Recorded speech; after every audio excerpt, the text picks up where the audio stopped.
बात करने जा रहा हूं राहुल गांधी, जो कि नेता प्रतिपक्ष है, कांग्रेस के सबसे वरिष्ठ नेताओं में उनकी गिनती है, वो बिहार के दौरे पर हैं। कांग्रेस बिहार को लेकर कितना गंभीर है, इसे इस तरह से समझ सकते हैं कि अभी विधानसभा चुनाव में, इसे इस तरह से हम समझें कि विधानसभा चुनाव में करीब 6 से 7 महीने का समय है, लेकिन पिछले 4 महीनों में तीसरी बार आज राहुल गांधी बिहार पहुंच गए। पहले बेगूसराइया में कन्हैया कुमार की पलायन रोको नौकरी दो यात्रा में हिस्सा लिया। इसके बाद संविधान सुरक्षा सम्मेलन में शामिल हुए। इस दौरान उन्होंने सरकार पर जमकर निशाना साधा। उन्होंने कहा कि बिहार से बदलाव आएगा, बिहार में सरकार बदलेगी। साथ ही संविधान को लेकर भी वो सरकार पर खूब बरसे। इसके साथ ही राहुल गांधी ने बिहार को लेकर अपनी पिछली गलतियों को स्वीकार किया। कहा जिस गति और मजबूती से काम करना चाहिए था हमने नहीं किया, लेकिन अपनी गलतियों से सीख चुके हैं। एक गरीब जातियों को साथ लेकर आगे बढ़ेंगे, युवाओं को राजनीति में लाएंगे। जब भी राजनीतिक बदलाव आता है, अंग्रेजों के खिलाफ राजनीतिक बदलाव आया, बिहार की जनता ने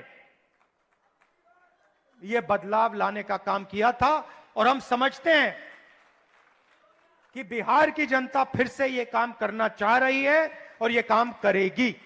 सबसे जरूरी लक्ष्य कॉन्स्टिट्यूशन की रक्षा करना है।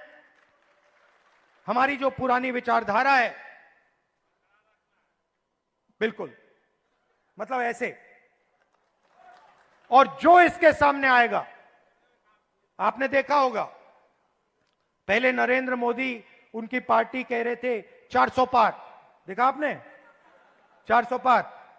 उसके बाद कांग्रेस पार्टी इंडिया गठबंधन सामने खड़ा हुआ और फिर मोदी जी जब पार्लियामेंट आई यूं किए कि मैं बदलूंगा नहीं इसको। हम राजनीति में आपके लिए दरवाजा खोलना चाहते हैं। आपके युवाओं को हम राजनीति में लाकर, आपको हम राजनीति में लाकर बिहार का चेहरा बदलना चाहते हैं। वक्फ कानून के पास होने के बाद, वक्फ कानून बनने के बाद राहुल गांधी का यह बिहार का दौरा, और इस बात को ध्यान में रखते हुए कि बिहार में सबसे पहले चुनाव अब होने वाले हैं। लेकिन गिरिराज सिंह ने राहुल गांधी के बयान पर क्या पलटवार किया, वो सुन लेते हैं। मैं चुनौती के साथ कहता हूं, इनके बाबूजी, जिसको ये पप्पा या डैड कहते होंगे, राजीव गांधी ने कहा कि बेगूसराय में पेट्रोकेमिकल खुलेगा। कृष्णा शाही थी उस समय, नहीं खुला, नहीं खुला। मोदी आज 25,000 करोड़ लगा करके, हल्दिया से तेल ला करके, बिहार सरकार को भी 9,000 करोड़ 10,000 करोड़ टैक्स जाता, वो देने का काम किया। और पेट्रोकेमिकल भी खुलेगा। फर्टिलाइजर जो बंद हुआ था इनके समय, फर्टिलाइजर खुला। आंख खोल के सुन ले। इसलिए भ्रम फैलाने के बदले देखें, गंगा जी पर कोई पुल नहीं दिया था, 17 गो पुल मोदी जी ने दिया। मोदी जी ने केवल बिहार का ही नहीं किया, पूरे देश का किया। 4 खास मेहमान मेरे साथ इस वक्त जुड़े हुए हैं लगातार। धनंजय गिरी जी, प्रवक्ता बीजेपी, मेरे साथ जुड़े हुए हैं। ज्योति सिंह, प्रवक्ता कांग्रेस, मेरे साथ जुड़े हुए हैं। आजाद अहमद, प्रवक्ता आरजेडी, बहुत स्वागत आजाद भाई आपका। और एडवोकेट मनीष यादव, प्रवक्ता जेडीयू, मेरे साथ इस वक्त जुड़ गए हैं। लेकिन शुरुआत में ज्योति भाई आपके जरिए करना चाहूंगा, क्योंकि बात राहुल गांधी की है। चुनाव नजदीक है बिहार में, और एन मौके पर वक्फ बिल को लेकर, वक्फ कानून जो बन गया है उसको लेकर आप लोग बिहार की सरकार पर हमलावर हैं, खासतौर पर मुख्यमंत्री नीतीश कुमार पर हमलावर हैं। क्या मौके का फायदा उठाने की पूरी तैयारी है? लोहा गर्म है, चोट मारने की तैयारी कांग्रेस की तरफ से? ज्योति भाई।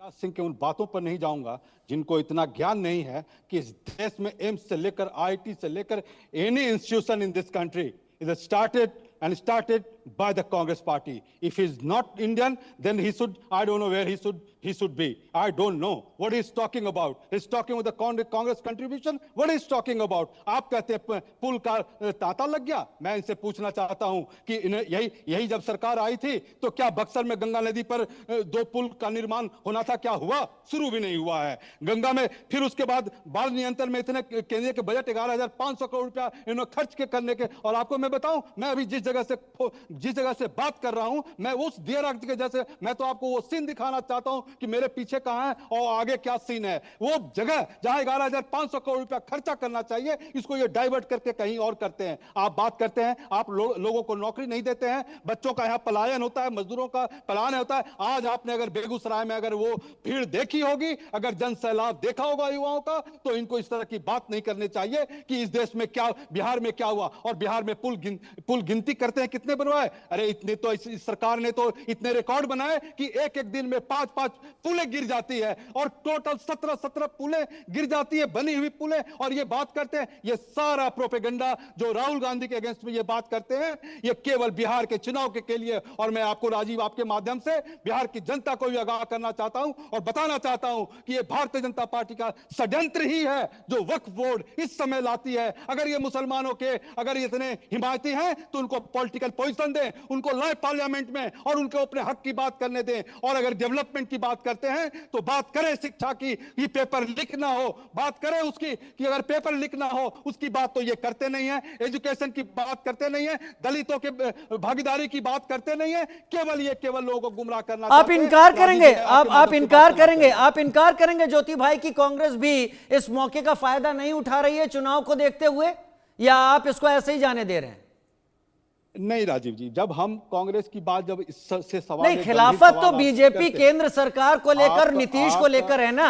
अगर मौके, देखिए मैं इसको गलत नहीं मानता, चुनाव है, लोकतंत्र है, उस पर दूसरे की कमियों को सामने रखना है।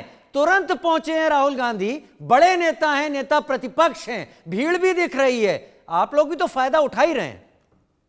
नहीं, हम तो आखिर अपोजिशन पार्टी का, राजीव जी आप बताएं, एक पत्रकार और अपोजिशन लीडर का बहुत ज्यादा भूमिका अंतर नहीं है। आप सवाल उठाते हैं, मैं सरकार के नीतियों के खिलाफ, अगर वो गलत नीति, लोगों के वेलफेयर की बात नहीं है तो हम तो सवाल उठाएंगे। आखिर मेरा काम क्या है? अगर सरकार के साथ हाथ मिलाएंगे तो ये पुल 5 गिरे हैं, 10 गिर जाएंगे। अगर 5 पेपर लीक हुए हैं तो 20 हो जाएंगे। 5,000 लोगों का पलायन हो रहा है तो लाखों का पलायन होगा। आखिर रुकेगा कैसे?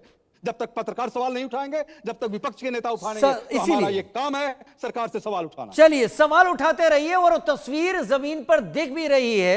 उस सवाल को उठाते उठाते उस भीड़ को अगर वोट बैंक में बदल दिया और वोट में बदल दिया तो बहुत कुछ ऐसा है जो कांग्रेस के हक में जाएगा। लेकिन धनंजय गिरी, आपको मैं भूल नहीं सकता क्योंकि मैंने ज्योति जी से बात कर ली है, बिहार में जो कांग्रेस की तेजी आज दिखाई पड़ी है, नेता प्रतिपक्ष एक बार फिर से एक यात्रा को लीड करते हुए दिखाई पड़े हैं, झंडे दिख रहे हैं, भारी कार्यकर्ताओं की भीड़ दिख रही है, रोजगार के ऊपर बात कर रहे हैं, संविधान को लेकर बात कर रहे हैं। क्या आपको लग रहा है कि वो फायदा उठा रहे हैं वर्तमान हालात का और आपको चोट पड़ेगी?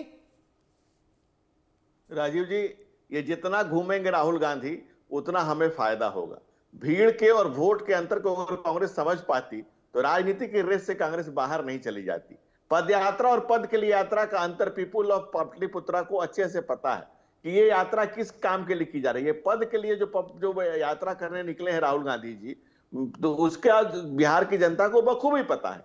और कांग्रेस ने 40 साल में 26 मुख्यमंत्री दिए, 13 साल में 13 मुख्यमंत्री, और घपले घोटाले के घटाटोप अंधेरे जो राहुल जो काम के कार्यकाल में रहे हैं, और लगातार राहुल गांधी जी अगर वहां पर आ रहे हैं तो छटपटाहट आरजेडी के लिए, वो आरजेडी और कांग्रेस के बीच जो अनुराग कुश्ती है उसके लिए आ रहे हैं। कांग्रेस उनको सीट देने को नहीं तैयार है और वो कांग्रेस से सीट मांग रहे हैं। अल्लाह गए, राहुल लालू जी से मिल नहीं रहे थे, अब कांग्रेस को सीट नहीं दे रहे। वो कांग्रेस और उनकी हालत है कि मिलो ना तुम तो हम घबराए, मिलो तो आंख चुराए। दोनों की स्थिति अनुराग कुश्ती आपस में जारी है, वो एक दूसरे की जमीन खिसकाने की तैयारी है। कांग्रेस को यह लगता है कि उसकी जमीन को क्षेत्रीय दलों ने ले लिया और क्षेत्रीय दल जानते हैं कि कांग्रेस के 6 में उनकी जय, तो ये सारी लड़ाई उनकी चल रही है जिसके लिए कोई कांग्रेस को धनंजय भाई, कांग्रेस को लगता नहीं, हुआ भी तो यही है। कांग्रेस की जमीन दिल्ली में आम आदमी पार्टी के पास गई थी, बाकी जगह भी कांग्रेस की जमीन ही गई है उसके सहयोगियों के पास। अब राजीव भाई ये देखिए, लालू जी घूम घूम के कहते हैं कि लालटेन मेरे लाल का और तेल मुसलमान का, इसमें तेल डालो मुसलमान और लालटेन पकड़े मेरा लाल, मेरे लाल को मुख्यमंत्री बना दो। ये घूम घूम के लालू जी कर रहे हैं। राहुल गांधी को कांग्रेस कह रही है कि क्या दुकान बंद करने का समय आ गया है, तो ये कांग्रेस की दुकान जो बंद होने जा रही है उसका शटर थोड़ा बचाने के लिए राहुल बाबा घूम रहे हैं। और जिस संविधान को लेकर कोई दुहाई दे रहे हैं उसका प्रीलिम्स पढ़ ले, उसके भीतर पढ़ ले, उसके बनाने वाले बाबा साहब डॉक्टर भीमराव अम्बेडकर का जो अपमान कांग्रेस ने किया वो देख ले, 2-2 बार चुनाव हरवाया। इसके बाद जवाहरलाल नेहरू जातीय आरक्षण आधारित आरक्षण का विरोध किया था। 27 जून 1961 को नेहरू ने पत्र लिखकर इसके खिलाफत की थी। इंदिरा गांधी ने जातीय आरक्षण के खिलाफ नारा दिया था, कहा था कि न जात पर न पात पर मुहर लगेगी हाथ पर। इसके अलावा ओबीसी रिजर्वेशन पर मार्च 1985 में आलोक मेहता को राजीव गांधी ने इंटरव्यू देकर के आरक्षण का विरोध किया था। और पार्लियामेंट में राजीव गांधी ने सबसे ज्यादा लंबा स्टेटमेंट 1 घंटे 40 मिनट का दिया था जो आरक्षण के खिलाफ दिया। चलिए, अब इसके अलावा राजीव भाई एक बात और लास्ट कर देता हूं। राहुल गांधी जब जा रहे हैं तो इसके पहले तेलंगाना में गए हैं, जहां की 2 लाख रिक्तियां जब से सरकार बनी तब से खाली है। 4,000 रुपए बेरोजगारी भत्ता बाकी है, 2,000 रुपए महिलाओं का बाकी है। कर्नाटक में ग्रेजुएशन की, लेकिन कर्नाटक तेलंगाना दूर की बात है, कसौटी सबसे पहले बिहार में कसी जानी है धनंजय भाई। लेकिन मेरे साथ इस वक्त आजाद अहमद, प्रवक्ता आरजेडी भी जुड़ गए हैं। आपने बहुत कुछ अभी आरजेडी को लेकर कहा है। आजाद अहमद, आपने सुना? एजाज भाई माफी चाहता हूं, एजाज भाई जवाब दीजिए, जो अभी धनंजय गिरी कह रहे थे, क्या वाकई आप दोनों एक दूसरे से अभी साथ नहीं बना पा रहे हैं सीटों को लेकर या जगह को लेकर? राजीव जी, धनंजय जी की बेचैनी और धनंजय जी का वक्तव्य ये स्पष्ट करता है कि ये कहां पर पहुंच गए हैं, इनको फ्रस्ट्रेशन कितना है। हम लोग पूरी तरह से विचारों के आधार पर, समन्वय के आधार पर और एक दूसरे के प्रति जो जनता और जनता के हितों के लिए काम करना चाहिए, जो नौजवानों के नौकरी और रोजगार की बात होनी चाहिए, जो पलायन की स्थिति पर बात होनी चाहिए, हम लोग उस दिशा में आगे बढ़ रहे हैं। और 17 महीने में जो तेजस्वी जी के नेतृत्व में महागठबंधन सरकार ने नौकरियां दी, जो पलायन की स्थिति को रोका, उसके बाद जब ये लोग 1 साल से ऊपर हो गया, 3.5 लाख के करीब रिक्तियां छोड़ करके तेजस्वी जी आए थे। इन्होंने कितने लोगों को नौकरियां दी, कितने वैकेंसियों को फुलफिल किया। और सबसे बड़ी बात यह है कि जो 65% आरक्षण की व्यवस्था की गई थी, इन लोगों ने एक साजिश के तहत केस मुकदमों में मामले को फंसा करके 16% आरक्षण की चोरी कर ली है। और 16% आरक्षण खोर भारतीय जनता पार्टी और कहीं ना कहीं उसमें जनता दल यूं सहयोगी बनी हुई है। इन लोगों ने जो पिछड़ों का, अति पिछड़ों का, जो दलित का, आदिवासी का आरक्षण व्यवस्था को कहीं ना कहीं कम करने का काम किया है, उनके साथ अन्याय किया है। ये अन्याय को बिहार की जनता देख रही है। तो आप और कांग्रेस एक साथ है ना इस मुहिम में? अच्छे राजीव जी, आपको कहीं शंका है क्या? नहीं, मैं इसलिए पूछ रहा हूं कि जनता दल कांग्रेस, हाँ, राष्ट्रीय जनता दल कांग्रेस, वामपंथी दल, हाँ, वीआईपी पार्टी, हाँ, सभी एक विचारों के आधार पर, हाँ, हम लोग सत्ता के लिए नहीं गठबंधन बनाए हैं, हम लोग स्वार्थ के लिए नहीं गठबंधन। तो आज इस यात्रा में आपके भी नेता शामिल हुए होंगे। हम लोग विचारों के आधार पर गठबंधन बनाया, ये लोग विचारों को परित्याग करके इस यात्रा में शामिल हुए थे आपके नेता। आज राहुल जी तो नेता प्रतिपक्ष हैं, वो लीड कर रहे हैं देश में। कांग्रेस का अगर कोई बड़ा चेहरा है तो राहुल गांधी है। आप लोग साथ में थे आज इस यात्रा में? देखिए, कांग्रेस पार्टी का ये कार्यक्रम था और कांग्रेस पार्टी लगातार कार्यक्रम चला रही है। और महागठबंधन का जो संकल्प है, महागठबंधन का जो कहीं ना कहीं कार्यक्रम है कि नौकरी और रोजगार और लोगों के पलायन की स्थिति से हम अवगत कराएं, और सभी दल अपने पार्टी के बैनर तले संगठन के माध्यम से आगे बढ़ाने का कार्य कर रहे हैं। ज्यादा समय नहीं है, मैं एडवोकेट मनीष यादव का रुख करूंगा, जेडीयू। एडवोकेट मनीष यादव, बहुत हमला किया जा रहा है इस वक्त, आपने सुन भी लिए होंगे बयान कि आप लोगों के शासनकाल में क्या हुआ। अभी एजाज भाई क्या कह रहे थे वो भी आपने सुना होगा। क्या वाकई मौके को भुनाने की कोशिश महागठबंधन कर रहा है, या आपको लग रहा है कि जैसा धनंजय गिरी कह रहे थे, ये पदयात्रा नहीं, पद के लिए यात्रा है और जनता इसे समझती है? क्या आप भी यही मानते हैं?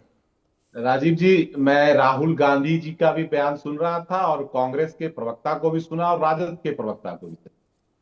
नहीं, बिल्कुल राहुल गांधी जी को बिहार की चिंता कब होती है, ये सोचने वाली बात। राहुल गांधी जी को बिहार की चिंता चुनाव के वक्त ही होती। अभी आपने देखा होगा जब देश में लोकसभा का चुनाव था तो बिहार में भी चुनाव था, तो राहुल गांधी जी बिहार में भी पद यात्रा किए, बेचारे बहुत मेहनत की तो बिहार में 3 सीट प्राप्त कर लिए। अब बिहार में आगामी कुछ महीने में विधानसभा का चुनाव होना है, तो जाहिर सी बात है राहुल जी को बिहार की चिंता होनी है। आना चाहिए बिहार में, क्योंकि आदरणीय नीतीश कुमार जी ने बिहार की तस्वीर बदली। लेकिन कुछ बात में राहुल गांधी जी कह रहे थे कि बिहार के लोग बहुत ही परिवर्तनकारी होते हैं और अंग्रेजों के खिलाफ भी लड़े। राहुल जी एक लाइन ये भी बोल देते कि जब देश में कांग्रेस ने आपातकाल लगाया था तो इसी बिहार से क्रांति की बिगुल बजी थी और जयप्रकाश नारायण जी ने यही बिहार से हुंकार भरा था। ये भी एक लाइन बोल देते आप। और एजाज भाई कह रहे थे कि बिहार में हम लोगों का महागठबंधन में कोई झगड़ा नहीं है, हम लोग कुर्सी की लड़ाई नहीं लड़ते हैं, हम लोग सब एक नहीं, बोलने दीजिए। नहीं, प्लीज टोकिए नहीं, प्लीज टोकिए नहीं, प्लीज। मैंने देखा उन्होंने किसी को नहीं टोका। प्लीज उनको बोलने दीजिए। ये डेकोरम बना के रखें। बोलिए। जवाब दे देंगे। एडवोकेट मनीष यादव आप बोले, मेरी अपने सम्मानित पैनलिस्ट से निवेदन है उन्हें बोलने तो दें, अगर टोकते रहें कैसे चले। एडवोकेट मनीष यादव। अच्छा, देखिए बिहार में अभी राहुल गांधी जी पलायन की बात कर रहे हैं, लेकिन राहुल गांधी जी को कांग्रेस का इतिहास पढ़ना चाहिए। 6 महीना में मुख्यमंत्री का पलायन कर देते थे कांग्रेस के लोग दिल्ली से, और बिहार को बर्बाद करने वाले कांग्रेस और राष्ट्रीय जनता दल के लोग ही हैं। ये तो नीतीश कुमार जी ने बिहार की तस्वीर बदली। अभी राजद के प्रवक्ता कह रहे थे कि हमारा कांग्रेस के साथ बहुत ही अच्छा बॉन्डिंग है। मेरा पूरे बिहार में एनडीए का, हमारा पूरे बिहार में जिला स्तरीय सम्मेलन चल रहा है। क्या महागठबंधन का कहीं आपने कोई एक मोहल्ला में भी कोई एक साथ किसी मंच पर महागठबंधन के किसी नेता को कोई कार्यक्रम करते देखा है आपने? नहीं देखा होगा। दूसरी बात, आदरणीय लालू प्रसाद जी बिहार में जब प्रथम बार बिहार के मुख्यमंत्री बने थे तो बिहार से किनके खिलाफ लड़के वो बिहार के मुख्यमंत्री बने थे? तो कांग्रेस राजद को नहीं देखना चाह रही है, राजद कांग्रेस को क्या जदयू समझ रही है कि ये सब चुनाव के लिए हो रहा है? धनंजय गिरी नहीं, मनीष जी क्या फिर से बोला जाएगा? क्या जदयू समझ रही है ये चुनाव के लिए ही हो रहा है? नहीं, जनता दल यूं नहीं, पूरे बिहार की जनता समझ रही है कि जो कांग्रेस और राष्ट्रीय जनता दल ने बिहार को बर्बाद कर दिया। हम शिक्षा पे, स्वास्थ्य पे, सड़क पे, पुल पे, रोजगार के सवाल पे हम हर बिंदु पर बात करने को तैयार है। एक छोटा सा 10 सेकंड में अपनी बात को खत्म करेंगे। उतना ही समय। आपने देखा होगा कि अभी बिहार में बीपीएससी 70वीं प्रारंभिक परीक्षा को लेकर कितनी बड़ी साजिश रची गई राजद के द्वारा और कांग्रेस नेता राहुल गांधी जी के द्वारा। कोर्ट का फैसला आ गया अभी कुछ दिन पहले, और पटना उच्च न्यायालय ने क्या टिप्पणी किया कि बिहार में भोले भाले बच्चों को कुछ कोचिंग माफिया और कुछ नेताओं के द्वारा भरमाया जा रहा था।